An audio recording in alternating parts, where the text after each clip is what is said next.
Assalomu alaykum aziz qarindoshlar. Bugun 2025 yili 1-oyniki 25 kuni men Amerikaning Los Angeles shahrida yashaydigan Erkin Sadiq 2 haftada bir qatim qiladigan naq maydonni hozir boshlayman. O'tgan qatim 2025 yil deyman deb 2024 yilda o'tdim. Kechiringlar. Yangi o'zgargan chaqda bu yil sal ko'mak taskan. Bir vaqtlarda 2000 yılı bo'lsa dunyoda cho'ng qalamqanchiq bo'lib ketdi ekan deb shunaqa bir ansirashlar bo'lib ketgan. Xuddi ishkunki ishtaklam to'yladi u. Aytib deb bo'g'chilik 25 yil ketibdi. Bu hayot degan vaqt degan payt tezgan endi. Bugun so'zlaydigan jami 5 mazmun bor. Birinci deb qo'ydiganim yaqinda biz va shaharda ko'ygan o't. Bu yil Los Angelesda bachchiq o'tlar ketdi. Bizniki biz turadigan shaharda biroz yaxshidi. Necha kun oldida bu yerga o't ketib, biz uyga bir 10 kilometrda kelgan rayonda, tog'liq rayonda ko'ydi o't. Bir ko'l bor, ko'lning bo'yida. Orliq bir xil jiroqdi, lekin keyin isloh kelib ketib, shuning bilan bizga dastlabda ogohlantirishmadi. Ehtimal sizlarni majburiy ko'chirishimiz mumkin, tayyor qilinglar deb. Shuning bilan muhim narsalarimizni mashinaga besib, ashta tayyor qildik. Tayyor qilsak keyin kechda soqchilar kelib ko'chmasanglar bo'lmaydi. Ko'chmasanglar jinoyat o'tkazgan bo'lasizlar deb. Misdemeanor deydi ekan, uni bir kichik tuan darajadagi jinoyat bo'lib qoldi ekan. Şunun bilan biz bu başımızın aydab, uyimizni tashlab, shu shaharniki janubiy tarafda turadigan bir tuqqanimiz uyga ketib, bir oqshomni o'tkazdik. Andik ertasi qaytib keldik. Biz o'ylarga unda xatar bo'lmaydi. Oliqda xil oliq bo'lganligi uchun 10 kilometrdagi oliq bor, oliqda bir tez suratli yo'l bor. Andik endi nurg'un oilalar bor, bizning oila kelishdan burun ashta bo'lsinmi? Endi soqchilar deganlikda biz ko'chdik, ko'chib mashaq bir qalamqanchiqning boshına o'tkazdik. Bu tunji qatim emas, biz burungi vaqtimizda oldidan uyimizning oldi tarafda bir tog' bor, 500 metrda kelgan. Shu tog' o'tgatdi, o'tgatib butun tog'dagi narsalar ko'ydi. U tog'larda cho'ng daraxtlar yo'q, faqat yan tog'ga o'xshash kichik qurg'oq yerlarda ustida o't cho'plar bor endi. Shuni o'tgatgan o'chog'da 7-oyda.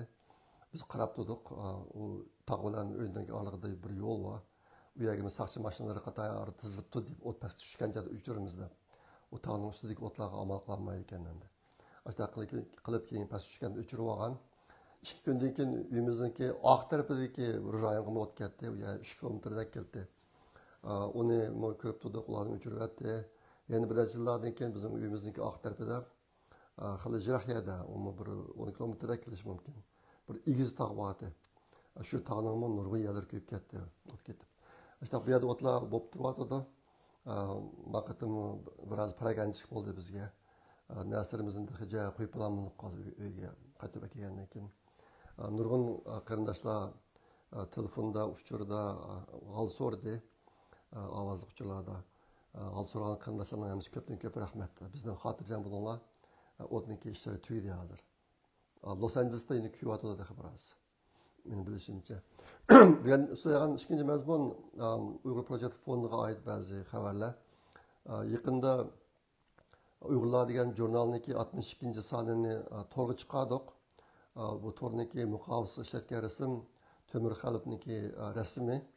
Bu rasmni Germaniyadagi ishdan sirtqi rasm chizgan qarindoshimiz Abdurashid Vohid chizib o qarindoshimiz nurg'un islar rasmlarni chizibdi. Mana shularniki birisi. Hakikaten bu rasmlarni ko'rkamlik birisi Uyg'urlarni dunyoga namoyon qilishda, yana birisi o'zimiz faxrlanishda nihoyat bir isl bir rasm bo'libdi mana bu. Men bak yaxshi ko'rdim. Twitter'larga chiqaryaptim buni. Ingliz Twitter'larga. Shunga bu jurnal chiqdi, buni o'qinglar, andan taqiqtinglar, u bilan paylaninglar. Bunu qatqan qarindoshlarimiz intan ko'pcha paychiq batadi. Aliqda ba'zi sonlar chiqqan, ularning hammani chiqaramiz. Bizning qarindoshlar qattiq ishlayotdi bunga. shu ulgurib bo'lolmadi. Lekin kam qolgan sonlarning hammasi chiqadi keyin. Bizniki planimiz shu. Jurnalniki mazmuni vaqtga bak bog'langan emas. Uni qanday vaqt o'qisa bo'ladi? Shunga o'qib beqinglar. Yana bir ish, Yevropada bir qarindishimiz bor. Her ayda azroqdan pul iyon qilayotgan. Yaqinda birinchi oyda yana pul iyon qildi. Buni ko'pdan ko'p rahmat. Yaqinda bir faoliyat bo'ldi. Amerikadagi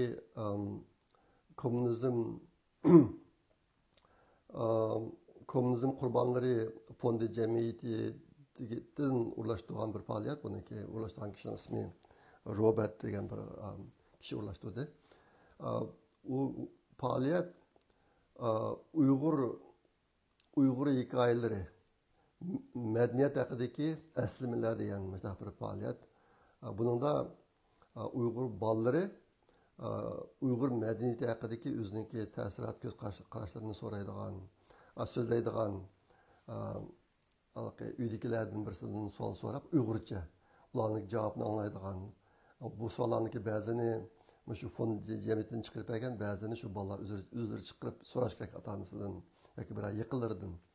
Uni ovozli hujjat qilib evilib, keyin shu fond jamiyatiga mangdirib, keyin buni baholab, shunaqa qilgan bir faoliyat bo'lgan. Abdulla Ayub inimiz bilan men ikkimiz baholag'uchi bo'ldik. Bunga bir 9 dak hujjat yo'llanib ekan, 9 dak kishilarning hujjati yo'llanib ekan, keyin baholab 31 kuni ularga oxirida shu bog'langan bo'yicha mukofot taqdish ishlari bo'ldi. Mukofot azroqdan pul endi.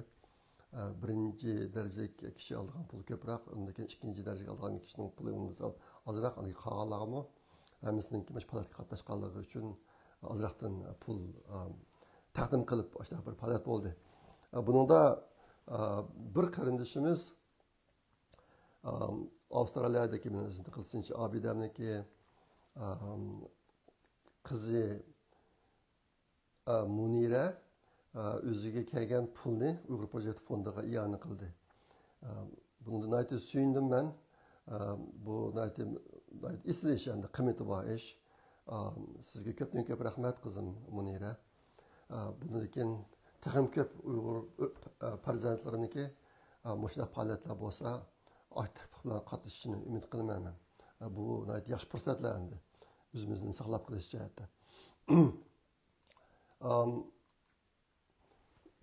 Yaqinda bo'lgan bir ish, Germaniyadagi rasmchi sonimiz Mervoyit yangidan bir tarbiyalash kursi boshladi. Bu kurslarni qilayotgani, bu kursni 2021-yilda boshladi ekan, hozirga qadar 5 yilga yaqin vaqt bo'libdi. Necha yüz bolalarni tarbiyalab bo'ldi hozir. Bu sinfda 6 yoshdan 60 yoshgacha har qanday odam kirib o'qisa bo'ladi. Yaqinda yangi bir kurs boshlandi. Shunga agar rasm chizishni o'rganishni istaydigan qarindoshlar bo'lsa, Marvoyat xonim bilan aloqalashib, sinf qatnashsa bo'ladi. Bu to'rda o'tildi ekan dars. Shunga dunyodagi har qanday yerda bo'lsa-mu qatnashqili bo'ldi ekan endi. Marvoyat xonim bu darsga oid uchurlarning hammasini Facebookga chiqarib qo'yibdi. Aloqa uchurlaridan tatib shu yerda bor. Facebookga kirsanglar, shu yerdan bu uchurlardan topa olasizlar. Yaqinda yana 2 ish bo'ldi. Uning birisi tunugun Washington shahrida Amerikaning Gulnaz Abduqodir xonimniki bir yangidan chiqqan inglizcha she'rlar to'plami. To'plamini imzo taqitish bir faoliyati bo'ldi tunugun juma kuni. Uniki xabarlarini yaqinda olishingiz mumkin. Gulnaz xonim o'g'lanishida kasbiy jihatda nihoyatda tirishib, 2 magistrlik, bir doktorlik unvoni olib Amerikada. Undan keyin Amerikadagi Wells Fargo o'xshash cho'ng shirkatlarda yuqori darajali boshqarish o'rinlarida xizmat qilib, o'tgan yil pensiyaga chiqqan. Shu jarayonda o'ziniki tarjimalarni inglizcha she'r qilib yozib chiqibdi. Isil. Bu kitob hozir Amazonda sotilyotdi. Bu kitobni men ko'rib baqdim. Шуңа буны көрпе қаңла яки тұққалары неме чәтәллек достырынларға соғық санам болуды. Азыр қадар бұл кітапқа бірлеп атқан бағаны айты яқшы. Шуңа көрпе қаңла Амазонда бар. Анан декен якында болған яң бір еш Angliyadagi Mehmet Tursun Zunun inimiz tercüme kılan bir kitap. Kum Baskan Şehir. Kum Baskan Şehir degen kitap. İngilizce tercümesi, kitabın İngilizce tercümesi Amazon'a çıktı. Şu 20. yıla. 20. yıla Amazon'a çıktı. Şuna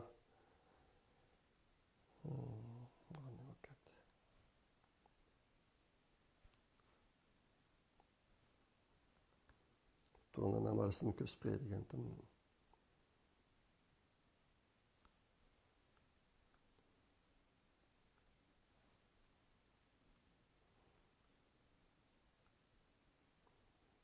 Hazır resim çıkıyordu. Şu Amazon'a o kitabın çıkıptı 20. yıla. Bolsa körpe qanlar. Ana deken bu kitapmı soğat qilishqa mı mas kelgan kitap endi. Qiziq men bu resimni ko'rsataman deb yiqib qo'ysam bu iPad endi keldi. Endi keldi.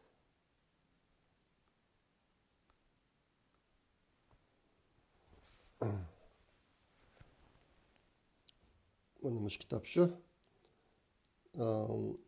Bu kitapni mı ko'rib yaqinlar Qum Baskan Şehir uni hammasini ma'lum bilasizlar. Uyg'urlarniki bir donliq romani bu. Hozir İngilizce tarjima qilib chiqiribdi. Mehmet Tursun Zunun inimiz, bu inimizga ko'p rahmat, muborak bo'lsin. Bu mu chet eldagi Uyg'urlarniki hayotidagi bir muhim ish bo'ldi.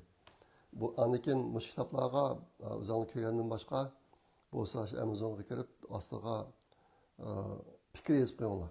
Review deydi buni. O'zinglarning ta'sirotlarini yozib qo'yinglar. Buniki monayda foydasi cho'ng. Kitapniki ko'proq tarqalishiga zo'r foydasi bor. Yaqindagi Uyg'urlar ichida, chet el Uyg'urlar ichidagi yana bir cho'ng xabar Taylandda tutib turilayotgan 48 nafar Uyg'ur yoshlarining ishi bo'ldi. Oliqda bular Xitoyga qaytarilish bir xavfga uchrab, keyin butun dunyodagi Uyg'urlar va nurg'un chet el hukumatlari, xalqaro tashkilotlar degandek o'tira chiqib gapirib yurib, hozir bu 48 nafar qarindoshimiz bu xatardan qutulibdi hozircha. Endi keyin qaytish chiqib qolmaydi. Ishqilib hozircha ularni qaytarmaydigan bo'libdi. Shunga bu bir yaxshi bo'ldi. Ondan keyin bugun sizlarga murojaat qildigan yana bir ish esinglarda bor İdris Hasan degan inimiz Marokashda tutilib turibdi. Buni 3,5 yil bo'ldi. Bu gerçi ular qo'yib birimiz deb qaror qilgan bo'lsa-mu, hech qo'yib bermay shu Marokashda turmada turibdi bu inimiz. Bu inimizniki ayoli va bir qancha bolalari Turkiyada. Bular bu vaqtning o'tishi bilan hozir zo'r iqtisodiy qiyinchilikqa duch kelib turibdi. Shunga mush oilaga yordam qiladigan qarindoshlar bo'lsa, men bilan aloqalashsanglar, agar pulni menga o'tib bersanglar, men bu singlimizga yetkazib beraman. İdris Hasan'niki ayoliga. Yoki xohlasanglar, men aloqalash uchun beraman, bevosita o'tib bersanglar bo'ldi pulni. Agar xohlaydiganlar bo'lsa, men bilan aloqalashsanglar, mush oilaga bir yordam qilib beraylik. Endi bugun so'zlaydigan 3-chi mazmun bu bir cho'ng mazmun Amerika xabari. Endi hozirgi Amerika xabari esinglarda bor 20 yilda Trump Amerikaning poytaxti Washingtonda bir marosim o'tkazib, Trump rasmiy taxtga chiqdi. Uni bugunni qo'shgan chog'da 5 kun bo'ldi endi. Bu 5 kun ichida zo'r o'zgarishlar bo'lib ketdi.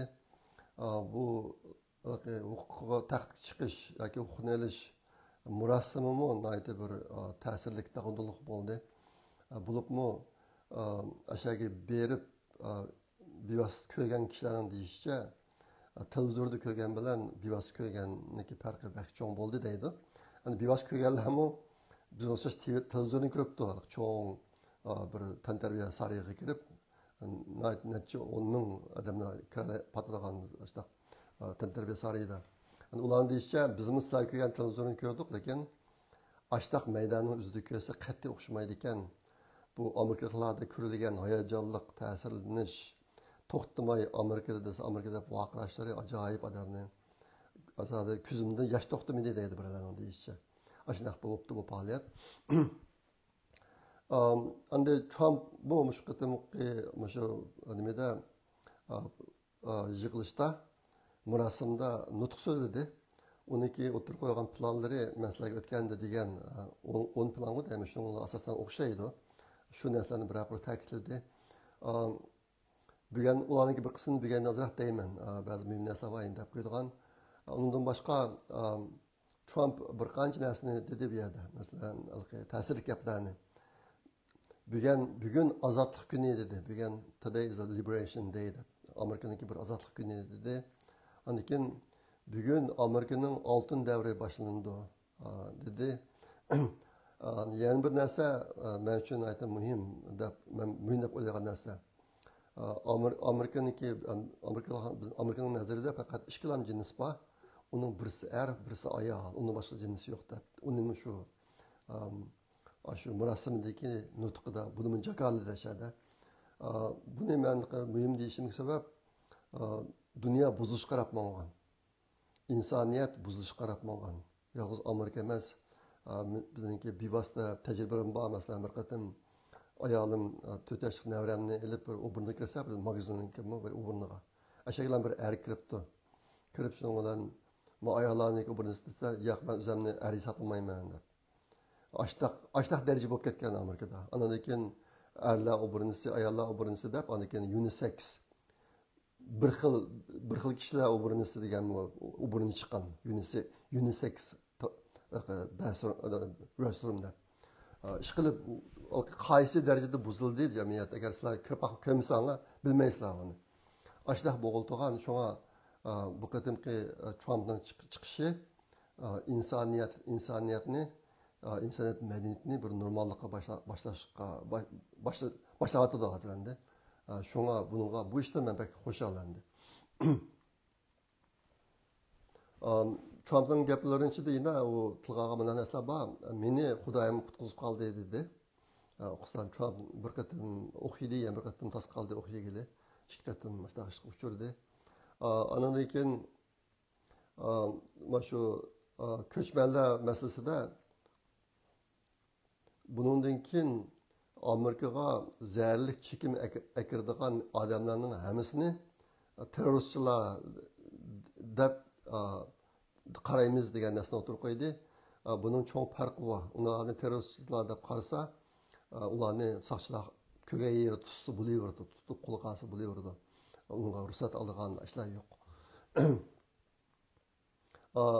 Andan keyin Trumpina memleketlik ciddi ahval jakarlab turmaga hozirlar askar apirib turmani itim chegaraga hozirlar askar apirib chegaralarni itiman dedi shu kunistagi so'zida. Chegaradagi tamlarni darhol solamiz dedi.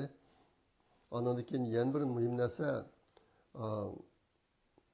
Amerikada tug'ilgan bolalarning tabiiy holda Amerika garajlarını bulduğun işini amaldan kaldırıyorum dedi. Bununki hazır yine bir kısım konkret işleri çıktı. O kadar işken desenler mesela hazır nurgu ayarlar var. Amerika'ya bir aman kıp kevilip mişede tuğduğun. Maksat balısını Amerika'ya kıvılış. Bununki en çok paydasını kırvatkan 2 millet var. Birisi Xitay, birisi Meksikalıklar mesela. Hazır Amerika'daki çıkaran yeni siyaseti. Açtık bir apa Amerika kirib bala tug'sa, u opiningki o'zi mayli qonunli kirgan bo'lamdi yoki qonunsiz kirgan bo'lamdi. Agar uning eri Amerikaniki grajdani bo'lsa yoki Amerikaniki yashil kartni olgan bo'lsa, Amerikaning nupsi kirgan bo'lsa, u bola Amerikalik bo'ladi deydi. Undaq bo'lmasa, Amerikalik bo'lmaydi deydi. Masalan, Amerikaga sayohatga qilib kelib, bu yerda tug'ib olganlar bor. Undaqlar bo'lmaydi, o'quvchilar masalan chet elning davlatining grajdani faqat biz Amerikaga viza bilan kelib o'qiyotgan kishilar. Bularni Amerika tug'ilgan bolalar Amerika bo'lolmaydi degan narsani shu yerda dedi, undan keyin bu ishlar boshlandi hozir. Bu to'g'riliq Trumpning bir alayda buyruq chiqarib oldi bu yoqda. Lekin bu ishlar hozirligi sotning jidallari bo'lyotdi, nurg'un shtatlar buni qarshi chiqib degandek. Meniki farzimcha bu oxirida Trump bu ishda yengib chiqadi deb o'ylayman. Sababini nima desanglar, men sizlarga o'tganda deb berdim. Aslida Amerika to'lg'an bolaniki Amerika grajdan bo'lganligi ayni vaqtdagi qartallik qullar qartilgan. Qartallik qullar Amerikaga grajdan bo'lmaganligi uchun keyin bu qullarni azod qilayotgandan keyin bo'pti ular o'zlari grajdan bo'lmaydi, ammo Amerika to'lg'an bolalari grajdan bo'lsin deb ashanda bu qonunni chiqib tikan ayni vaqtda. Lekin shu qonun chiqargan chog'da qartallik qullar degan gaplarni demagan ekan. Ashta bo'lg'achqa bu ishning xarakteri o'zgarib ketib keyin hozirga qadar ashta Amerikaga kelib ham tug'ib shuning bolalarini Amerikaga qilib olgan ahvollar ig'ir darajada yuz beryapti. Buning ichida Xitoylarniki shu Kaliforniyada, Los Angeles rayonida nurg'un tug'ut uylari bor. Shu sayohatga kelib, o'sha uni saqlab tug'ib, bolalarini o'sha tug'ilib ketadigan ahvollar intayin ig'ir. Endi bu ishlarniki butun kishiga itildi degan gap endi.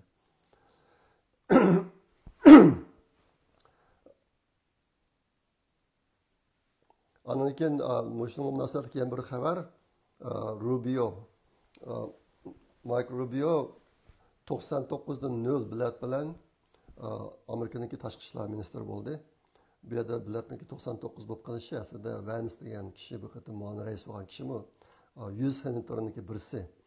U muavin rais bilan bilet tashlamagan uchun qolgan 99 odamlarning hammasi Rubioga bilet tashlab, uniki tashqi ishlar ministri bo'lish ishi tasdiqlandi, rasmiy shunaqa bo'ldi. Trump 20-slar shu o'tganda murosim bo'lgan kunisi 200 parcha alayda buyruqqa imzo qo'yibdi ekan, undan keyin yana 46 dak buyruqqa imzo qo'yib bo'libdi hozirga qadar. Shunaqa 250 ga yaqin beribdi. Bu buyruqlarning ichida bir qismlari burun Biden chiqargan alayda buyruqlarni amaldan qoldirish. Undan sirt muhimlarining uchi bor. Uningki birinchisi 2020-yili 1-ayning 6-kuni Amerikaning poytaxti Washington DC'da tutilgan 1500 odam. Bularning hammasini quyitadigan bo'lib, u yerdagi ishlar boshlanib bo'ldi. Bu ish bo'ldi. Aniki ikkinchisi chegarani etish. Bu ish boshlanib bo'ldi. Uchinchisi shu bir normalsiz insonlarga, ancha normal emas insonlarga alayda imtiyoz beradigan ishlarni amaldan qoldirish. Bu İngilizce DEI deydi. D degani diversity, rangdar bo'lish. Kishilarniki, millatniki, kishilarniki bu o'rinlarda ishlagan odamlarniki millati rangdar bo'lish. Ikkinchisi baravar bo'lish. Uchinchisi o'z ishiga kelish. O'z ishiga kelish degan chog'da ayoldan erga o'zgarib olgan, erdan ayolga o'zgarib olgan, erdan ayolga o'zgarib oldi, ayol o'zgarmaydi. Ayol erga o'zgarmaydi kechirlar.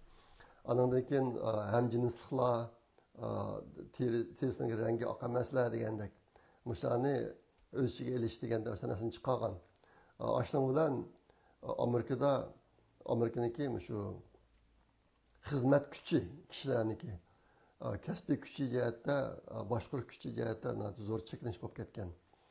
Mushlar boshqarish o'rinlariga adam olgan chog'da uniki qobiliyatiga qaramay, uniki shunaqa hamjinslikmi, ondan keyin erdan ayolga o'zgarib olgan odammi deganga o'xshash ashtaq narsaga qarab ish qiladigan bo'lib, ko'p masalalar tug'ilgan.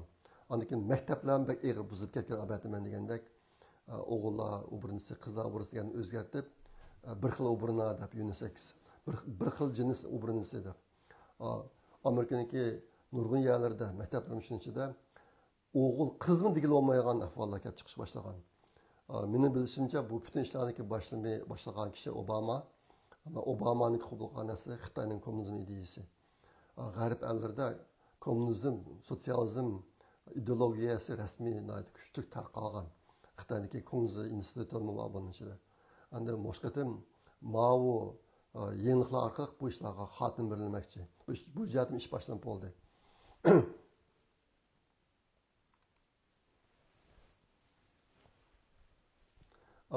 shu Trump buyrug'ini chiqargandan keyin shu o'tganki chorshanba kundan boshlab Amerikaniki butun federatsiya shu DEI qurimlarining hammasini amaldan qoldiryapti. Mayli maktab bo'lsin, DEI degan abatman degan rangdorlik, barobarlik, o'z ichiga olish degan narsani ashta bo'limlar qurilib ketgan burun.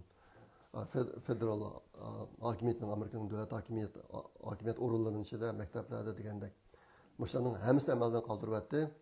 Ondan keyin shunday bo'limlarda ishlayotgan xizmatchilarning hammasini uyga qaytaryapti. Qaytarib maoshni eliveranglar, hozirchalik ishlamanglar deb. Sabab nima desa, ularniki qiymatga ishtirib bitgan buzg'unchilik, shunga buzg'unchilikni to'xtatsin deb ashni yo'l qo'yibdi.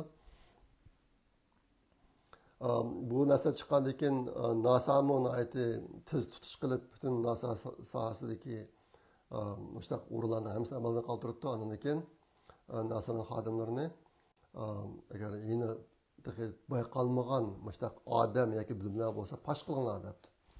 Hammasini amaldan qoldiramiz deb.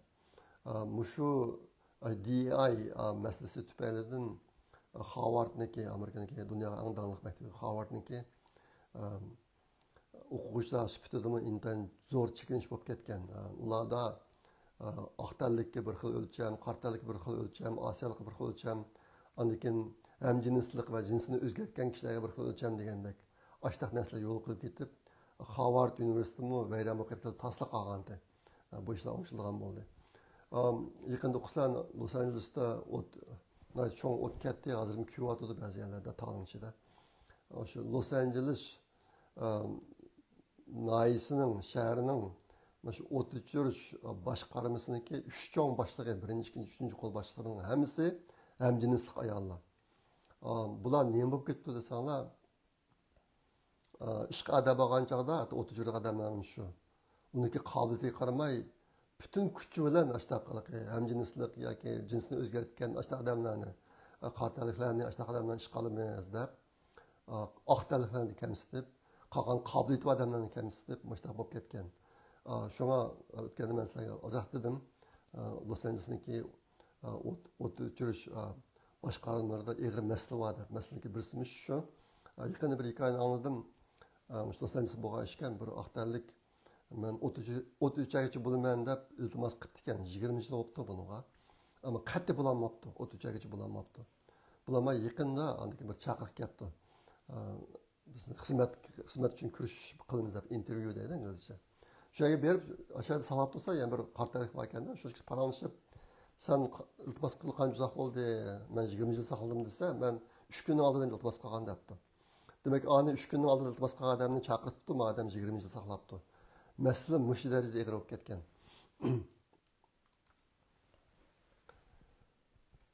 Ondan keyin shu chom chiqqanda yoqi, mana shu yaqinki 4-5 kun ichida bo'lgan ish endi. Amerikaniki FBI'niki boshlig'i Christopher Wray degan kishi va uniki muavin boshlig'i istiqo berdi xizmatlaridan. Bu yerdagi FBI'niki muavin raisi, muavin boshlig'i ayni vaqtda Trumpniki Floridadagi uyini oqtirishga buyruq chiqargan odam shu. Bunday ishlar Amerikan tarixida bo'lib qolmabdi ekan. Maxfiy hujjatlarni uyga olib kelishni Amerikadagi prezidentlari hammasi qiladi. Masalan, Baydenning 8 mi yerdan chiqdi bu narsalar. Bayden'ninki ancak şu mehbiyecatlarını üyege, tadqiqat o'rinlariga ishg'ol o'biya opirvaganlarini buni xalq selsa Bayden bek qiyib ketgan, izli qolmabdi deb ana bir taraf qilib, Trump bo'lsa, Trump buldu men sizlarga hamkorlashaman, men hozir hamma narsani sanoqlar qachlayapman, hammasini sizlarga tashib birman deb bir yer kessa, FBI'dan buyruq tushirib Trumpniki uyini aqtirdi. Ayolniki kiyim qo'ydigan uylardan tortib, hammani aqtirib ajoyib ruhiy zarba berish uchun ashtaşlarni qilyapti. Shu FBI'ning ikkinchi boshlig'i bu odamni istiqo beribdi. Endi bu qatim boshdan kun ichida Xitoy bilan munosabatlikmi bir qism ishlar bo'lib ketdi. Uning birisi xabarlarda bor, Xitoyniki davlat muavin raisi Han Jing degan kishi Amerikaga keldi. Trumpniki o'qni topshirilish murosimiga keldi.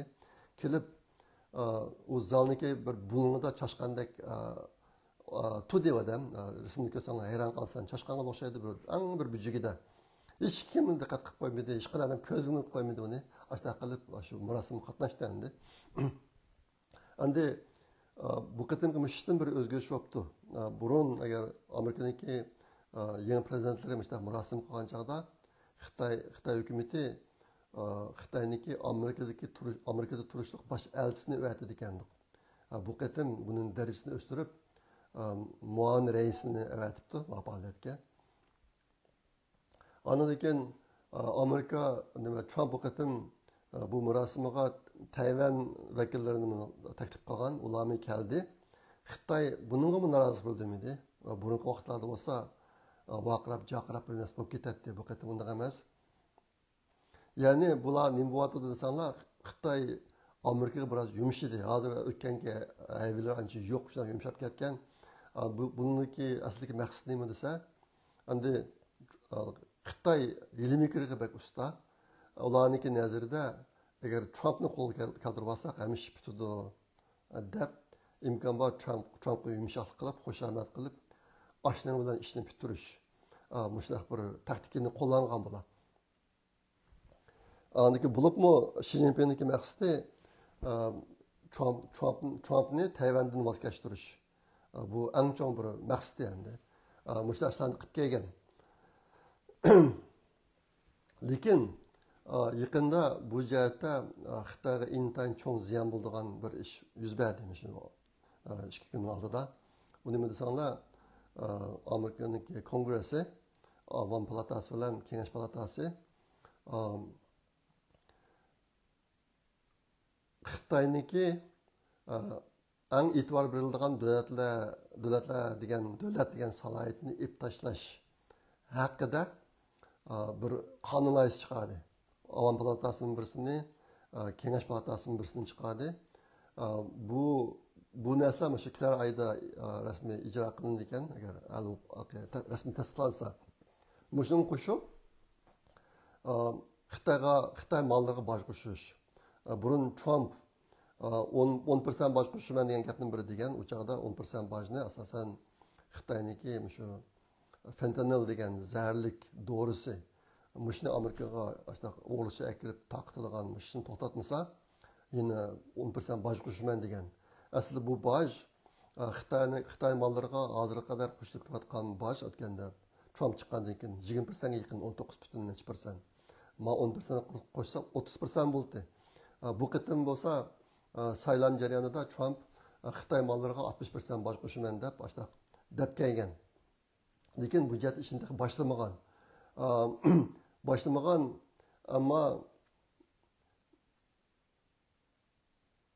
ammo Trump chiqargan shu qatimki alayida buyruqlarniki birisi 4-oyniki 1-kundan burun xitoyniki alayida e'tibor beriladigan davlat degan salohiyatiga yana bir qatim qarab chiqib mushaqda bir qaror ilish shuni kongressga topshiribdi ekan u shu alayida buyruqning birisi boshlangandik shu munosabat bilan mana ikki o'rin anda qonun loyihasini chiqargan gap endi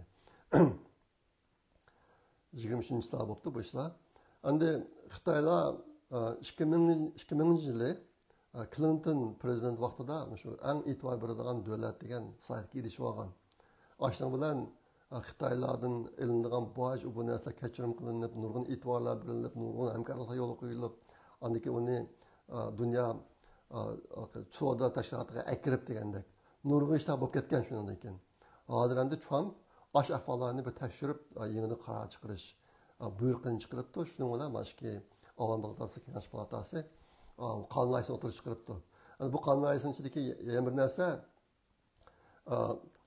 statistikalik emas mahsulotlarga 35% boj qo'shish statistikalik mahsulotlarga bo'lsa 100 o'ttirsa bilan 100% boj qo'shish mushlarni o'z ichiga olibdi yangi qonun loyihasi bu 35% va 100% bojlar 5 yil ichida amalga oshib bo'ldi ekan butunlay bu yerda endi statistikalik mahsulotlar degan chog'da qurol harbiy qurollar Ondan keyin ham harbiyga ham odatdagi xalq turmushi shakllangan buyumlar, texnologiyalar, materiallar, ondan keyin mulozimat xizmatlari,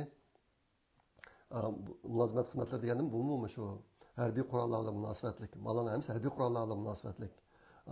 Shunday mallarni strategik mallar deydi ekan. Shunga 100% o'tir hisoblan 100% bosh qo'shmoqchi. Ondan keyin strategik emas mallar buningga shu kiyim-kechak, ishkoplar, mashina, tok, suv mahsulotlari, suvga ishlatilgan. Ondan keyin ommaviy mulozimat, mehmonxona, uy, qurilish, ondan keyin yerlik qatnash degandek mushtaq narsalar strategik emas maslahatlarga kiradi ekan. Buning 35% yamirsiga 100% boy qo'shilganini kirgizibdi. Hamda bular hozircha qonun loyihasini Avam palatasiga Kengash palatasi rasmiy tasdiqlaydi, tasdiqlab bo'lgandan keyin prezident imzo qo'ydi. Shundan keyin bu qonun bo'ladi endi.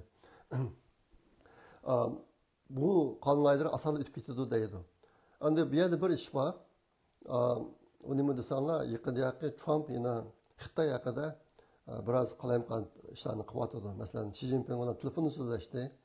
Undan keyin qo'shilgan bojni sonini o'zgartirib, birdan 10%, birdan 60% deb tunugun Fox media shaklida bo'lgan bir suhbatda aslida meniki Xitoyga boy qo'shqim yo'qdi. Lekin Xitoy savdoda adolatsizlik qilayotgani uchun mushtaq qilishga majbur bo'ldim degan ana gaplarni deyotdi. Trump endi nutq so'zlashda notiq odam emas, u bir savdogar aytgan chog'da korxonchi. Ashta boshqa gapi ancha gap bilan qilolmaydi. Elon Musk shu. Lekin buni bir qism narsalarni bu bilib turib qildi ekan. Bo'libmi kishilarni do'stim deb dumisini silab qo'yib turib orqadan vangni qattiq urdigan ashta mijoz bor ekan. Shunga ba'zi kishilar deydi, Trumpning qilayotgan ma'ishlari bir taktika. Xitoyni majburlash, bir qism kelishimlarga imzo qo'yishga majburlashni qo'llanayotgan taktikasi deydi. Yani ba'zanlar deydi, bu og'ziga kelgancha shu qalamqon so'z deydi, og'zini boshqara olmaydimi deydi. Qaysi bo'lishiga qat'iy nazar maqatim Xitoyniki e'tibor beriladigan davlat degan slaytni evitish va mollarga 35% va 100% dan boj qo'shish bu ishlarni hozir bir qonun shaklida qilyotdi Amerika. Ashta boshqa bu tasdiqlanib qonun bo'lib bo'lgandan keyin uni Trump o'zgartirmaydi. Ya'ni Trump'niki ideyasi bilan anda qonun seçtiğin çağda kanun mutlak üstün orunda turdu. Trump'niki qalamqon so'zlagan qilgan gaplar qilib qoldi bir yerda. Agar u qonunlarni o'zgartirman desa, yana Avam palatasi, Kengash palatasi yangidan qonun chiqarib, burungi qonunni ag'dirish kerak. U murakkab bir jarayon. Shunga bo'lgan yuz bergan ish hozir intayin muhim ish Xitoyga bir ajallik zarba bo'lgan bo'ldi deb chet eldagi Xitoy jamoati xo'sh bo'lyapti hozir. Ondan keyin Amerika chet eldan shu oldingi 3 yildan ko'proq vaqt bu yerga kirgan qonunsiz kirgan ko'chmanlarni chig'adan chiqarib o'tish, qaytarib o'tishni boshlab bo'ldi. Shunga bo'libmi birinchi turkumda jinoyatchilarni tutultiribdi. Xibang deb qo'ydi, qora guruhlarni, jinoyat o'tkazadigan qora guruhlarni tutishni boshlabdi. Ashta qilib ba'zi ko'rinishlarda, televizorda chiqqan ko'rinishlarda tutilgan odamlar Trumpni tillab, Biden bilan Obamani maqtab vaqirgan ko'rinishlar bor ekan. Ashuna bilan Biden bilan Obamani yuziga qor surtib bular. Hozir Trump nimaga Amerika bilan Meksikoniki chegaralariga 40 ming askar vatib bo'ldi hozir. 40 ming askar yaqinda 15 ming vatib, oldida 25 ming askar vatib ekan. Ondan keyin 4 cho'ng to'shuvchi harflarni ish qilsabdi. Sabab bular Amerikaniki boshqa yerlarda tutilgan odamlarni Meksikoni chegirasiga olib bordi ekan, barbularlar olib shu yerdan chegaradan chiqib ketdi ekan. Bu ishlar boshlanib bo'ldi hozir qilinyapti. Yaqin yuz bergan emrish Biden shu Trumpniki taxtga chiqish murosimiga kelayotgan yo'lda yeni bir qism odamlarni jinoyatini afv etish yoki jinoyatini qo'g'daydiganligini jakolavatdi. Bu odamlarning ichida Fauci degan odam bor, Amerikaniki jiddiy kasal bo'liminiki boshlig'i. Bu kishi shu virus tadqiqotida Amerikaniki pulini Xitoyga berib, Xitoyda yapılgan tadqiqotlarniki bir qismida puldan ta'minlagan odam bu. Ondan keyin shu virus jarayonida nurg'un xato siyosatlarni chiqarib, Amerikaga xil cho'ng ziyon kelgan odam Fauci degan, doktor Fauci deydi. Bu odamnimi pardon deb qo'ydi. Bu odamnimi kechirim qilibdi. Ondan keyin Liz Cheney deb bir ayol bor, bu o'zi jumuriyatchi maslaga burun degan. Burun kichik bo'shning vaqtida muavin rais bo'lgan Dick Cheneyning qizi. Bu ayol, men ko'rishgan bu ayol bilan faqat. Bu ayol o'zi jumuriyatchi, Uyg'urlarga bak ko'ngil bo'lgan ayol. Shunga Uyg'urlar politikaga vaqtida men ko'rishgan. Lekin shu Trumpga o'ch ashta boshqa 2020 yılı 1 ayının 6. gündeki tutulgan 1500 adamların turmuşlaşışları, anakin şu iş bilen Trump'ın turmuşlaşışı da güç çıkargan ayal bu. Şuna bunu mu keçirim qıptı Biden. Üzünün ukısını keçirim qıptı. Yani bir Miller dep bir kişi var. O demeni ki başka hareket kaptı bu.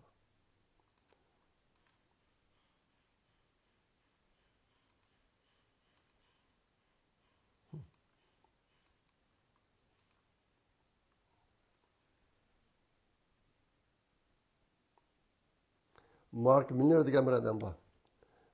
Bu adam nima kechirim qilibdi? Bu adamning rasmini ko'rsatib qo'yay. Anadagi bu adamning rasmini nimadan Pentagondan evatdi.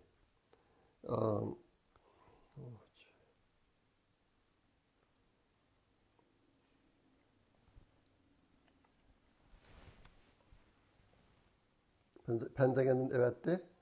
Buni Biden buni kechirim qilibdi. Bu adamni nayt Trumpga o'ch, andan DEI'ni qo'llaydigan adam, Pentagonga adam vaqtida qobiliyatga qarab emas, asta DEI adamlarini elib, nayt egri masalalarni to'ldirayotgan bir adam. Undan boshqa eng cho'ng bu adam bir jinoyatchi amaliyotda. Bu Xitoyniki ayni vaqtdagi bosh ministriga telefon qilib, agar Trump Xitoyga qarshi urush boshlab qolsa, maslaga deymi Allah deb qo'yman degan gapni degan adam bu.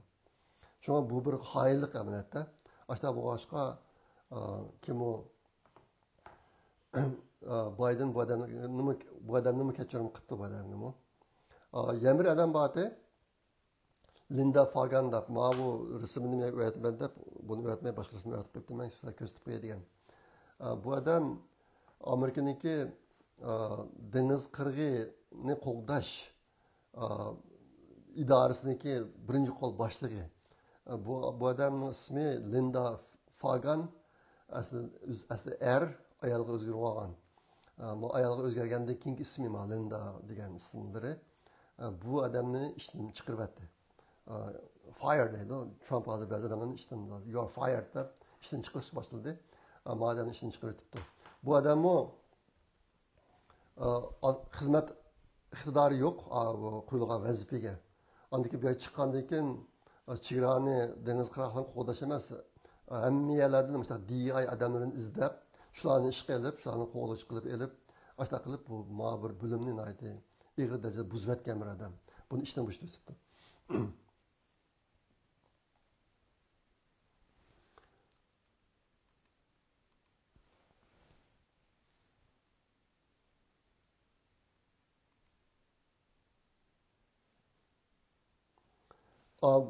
Trump'niki bu ba'zi gaplarim biroz qalamqaroq bo'lib qolyotdi. Bu sababi nima desanglar, bugun nima mazmun bak ko'p. Ashta bu boshqa men xil tirishdim. Biroz ratlabroq deydi. Ashta o'zim ba'zi yerlarga toz vaqt yetmay qoldi. Bu Trump'niki shu saylam jarayon degan gap bor. Men prezident bo'lsam, Rossiya bilan Ukraina urushini bir kun bilan to'xtataman deb. Bu sohada bir kun to'xtamadi, urush hozirmi davomlashyotidi. Putin bilan ko'rishmoqda, bu Zelenskiy bilan ko'rishdi, shunaqa qilib, ammo hozir Zelenskiy men tampan ustiga kelishni xohlayman debdi, lekin Putin buni olmay o'tibdi. Putin yaqinda Shi Jinping bilan telefonda ko'rishdi. Hozir Putin aqsida Shi Jinping bor, shunaqa boshqa o'ta yaqin kelmayotdi. Endi bu urushni oxirlashtirish uchun Trumpni qo'llangan bir narsa, birisi Amerikadagi neftni qizish. Amerikadagi neftlarni qizishda yolg'iz bular emas, albatta Amerikadagi neft zapasi dunyo bo'yicha intayin yuqori o'rinda turdi. Lekin Bayden hukumati bilan cheklayotgan, o'zining neftini qizishini cheklayotgan. Muhitni qo'g'daymiz deb. Amerika Trump chiqargan buyruqningki birisi shu neftni qayta ichish. Yana bir maqsad hozir ma'lum ishdiki. Amerikaniki neftni ko'plab qizib, uni eksport qilib, shu orqali dunyodagi Putinniki, Rossiyaniki neftni yeyotgan davlatlarni o'zgartirish. Bundan boshqa Trump yana OPEC degan tashkilot neftni eksport qiladigan davlatlar tashkiloti degan OPEC degan tashkilotlarning boshliqlari ko'rishib, ulardan mayni ko'plab ishlab chiqarib, Rossiyaniki neft bozorini qizatlashtirish va vayron qilib o'tish. Ma ishni qilyotdi. Bu ishda hozir yenilik intayin ko'p. Saudiya Arabiston qatorliqlar Trumpni yaqindan qo'llab bu ishga ovoz qo'shib turibdi. Undan boshqa Saudiya Arabiston Amerikaga 600 milliard dollar mablag' soldigan bo'libdi. Shu necha kun oldin bo'lgan ishlar bular. Ondan keyin yana bir qism shaxsiy tashkilotlar, xususiy tashkilotlar ularmi 500 milliard dollar mablag' soldigan bo'libdi. Ashuna qilib Trump taqiq chiqib 5 kun bo'lmay turib Amerikaniki quliga kelgan mablag' pulsi 1,1 trillion dollar bo'libdi hozir. Bu amalga oshgan ishlar. Trump chiqqandan keyin qor ko'ch binosi yiqilishga boshladi. Bu nima desanglar, bu DEI degan narsa yolg'iz Amerikada emas, butun dunyo miqyosida kengayib turibdi ekan. Masalan, Angliya mabog'ini ishlamaslarga. Hozir hamma yerda bu DEI'ni to'xtatish bir to'lqini qo'zg'alib, ashunday bir burun dunyoni bir buzilish tarafga yetilib kelayotgan qor kuch. Agar uni bir bino deb qarasak, bu bino hozir yiqilishga boshlabdi. Ondan keyin Amerika dunyo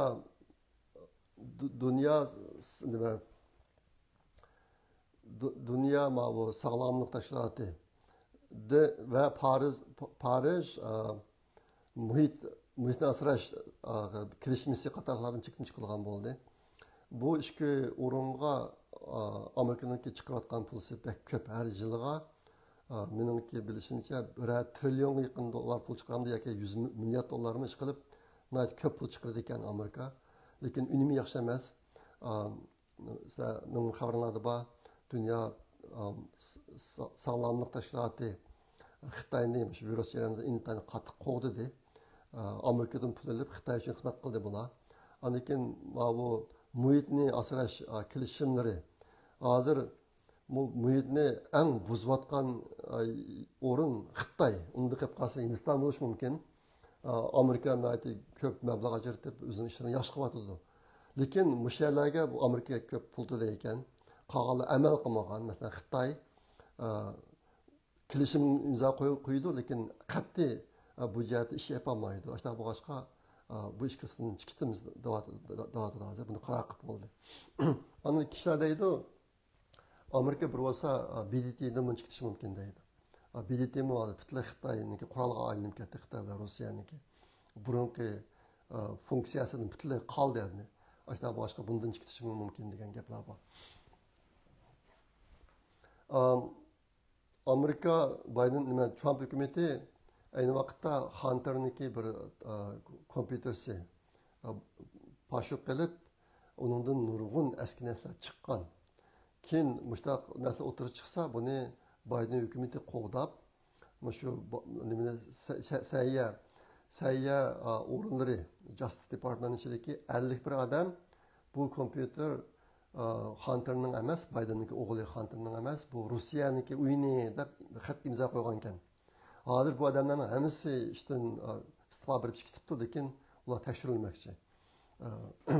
Bu bo'riliqi bir qonun o'rnidagi kishilar yolg'onchilik qilib Biden'niki o'g'lini qo'g'dash uchun ashta bir xatni tayyorlab imzo qo'ygan. Buni bosh bo'lgan odam shu nima?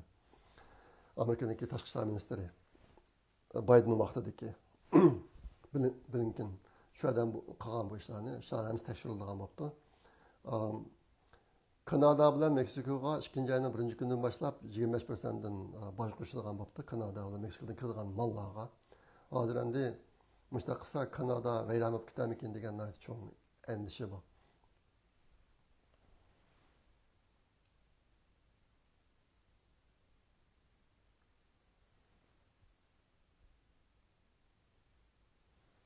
Anlakin Amerikada yaqinqi yillarda chiqqan muhitni qo'llash bilan munosabatlik nurg'un belgilarni bekor qilib o'tish. Bu Amerikaga intayin cho'ng iqtisodiy ziyon yetkazdi. Albatta men degandek Amerikaning bu ishlari intayin yaxshi isli belgilari bor degan bir qism narsari aqlga muvofiq emas narsari bor. Shularni hammasi amalda qoldiradi ekan. Anlakin Trump chiqargan olayda buyruqniki birisi chet el bejini boshqarish idorasi. Amerikada ichki davlat ichki bejini boshqarish idorasi degan bir idora bor, IRS deydi buni. Biz butun boj narsalarni shu yerga topshiramiz endi. Mushniki chet elniki bejini boshqarish idorasining birini qurmoqchi bo'ldi. Bu asosiy hozir qo'shilayotgan chet eldan kelgan mallarga qo'shilayotgan bojlarni boshqaradigan idora.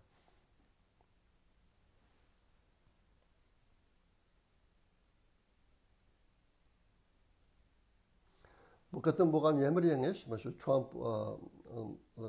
Trumpning taxtga chiqish marosimida qilgan so'zida chet ellardan faqat bir davlatni tilga oldi. U bo'lsin Xitoy. Xitoyni tilga oldi, uni Panama kanali bilan birlikda elib Xitoy tahdidi degan narsani qattiq ta'kidladi. Mana buni tugatishimga sabab Trumpning so'zlagan 30 minutlik so'zida faqat bir Xitoyni tilga oldi chet ellardan. Hozir 2 kun oldin bir cho'chak chiqyapti. Obama ayoli Michelle'dan ajrashib ketgan o'xshaydi degan ehtimol diqqat qilsanglar, Obamaning ayoli bu qatimki marosimga kam edi. Hamma burungi sobiq prezidentlarning hammasi ayol chiqdi, qatnashdi, marosimga ayol kelib qatnashdi, lekin bir Obama yolg'iz chiqdi, bir sachilik bo'ldi. Ko'z odam bir xil g'alati his qiladi endi. O'tganda Carter'niki dafn qilish marosimiga kam ekan u ayol. Shu holda ikkisining munosabati yaxshi emas ekan. Michelle Trump intayin o'shandi, u bir tarafim bor. Lekin ajrashib ketgan degan gap so'zlar chiqyapti. Endi 5-mazmun Xitoyga oid mazmun. Xitoyga oid mazmun yaqinda bir mustaqil analizchi, uning ismi Dujang ekan, Dujang degan bir odam Tayvandagi gazetada bir maqola e'lon qilib mundaq debdi. Hozir Xitoyniki harbiy va siyosiy qurilmasiniki ichidagi kishilarning hammasi fursat kutyapti. Ikki xil fursat bor deydi. Birisi Xitoyniki Tayvanga qurolli hujum qilishi, ikkinchisi Xi Jinping degan jallodniki o'lishi. Bunun ichida Tayvanga hujum qilish ehtimolligi ancha yuqori emas. Masalan, burun tortib deb kelyapman. Hujum qildi degan gap Xitoy tugashtirdi degan gap. Yana birisi, agar Xi Jinping o'lsa, Xitoyda intayin cho'ng qalamqonchiq chiqadi. Mush ikki ishdan birislam yuz bersa, Xitoy Kompartiya hokimiyati ag'dirildi deydi. Siyosiy o'zgarish bo'ldi Xitoyda. Hozir Xitoydagi harbiy sohalar umumyuzlik Xi Jinpingga o'shib ketdi. Şuna başta bir kichkina bir o't yiqilishini kutib turyapti. Agar ashta bir kichkina o't tutishib qolsa, kichkina bir voqea bo'lsa, xuddi ayni vaqtdagi Xitoyda yuz bergan Wuchang qo'zg'oloniga o'xshash bir cho'ng qo'zg'olon bo'lib, Xitoy parchalanib, Kompartiya hokimiyati ag'dirildi deydi. Hozir Xitoy davlatidagi hamma odamlar asosan Xi Jinping degan jalloddan norozi. Aniki buniki bir alomatiga oid ba'zi ma'lumotlar o'tirib chiqdi. Masalan, 2012 yılı bu BDT'ninki doklad ekan bu. BDT'ninki panohlik birish organiniki doklad ekan. 2012 yıldan keyin Xitoydan qochib panohlikqa iltimos qilganlarning soni 1 million 200 mingdan oshib ketibdi hozir. 1 million 200 mingdan. Yiliga o'ta hisoblan 10 mingdan odam iltimos qilib yetibdi. Yo'q, 10 ming emas, 1 million bo'lsa 100 mingdan bo'ldi. 100 mingdan odam iltimos qilib yetibdi o'ta hisoblan.